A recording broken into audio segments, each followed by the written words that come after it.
Hey, so I'm here at the University of California in San Diego at the Scripps Institute for Oceanography, and that drone that you see on the table behind me just did a mission out in the surf near the pier looking for a red dye.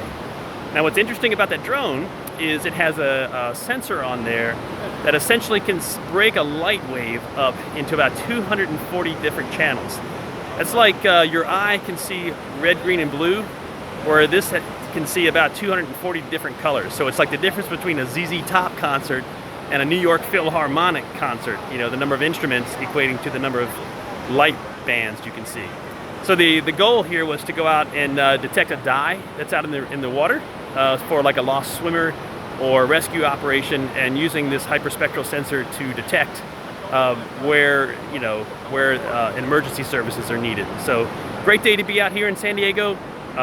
Weather's a little bit cloudy out here, not ideal for this type of mission, but the reason we're here is because we have some software we built where we believe it doesn't matter what the illumination is. You don't need perfect conditions to take that sensor and do a mission like that. So check back in later, tell you more about what we're learning out here and what we're talking about, and look forward to giving you some more updates.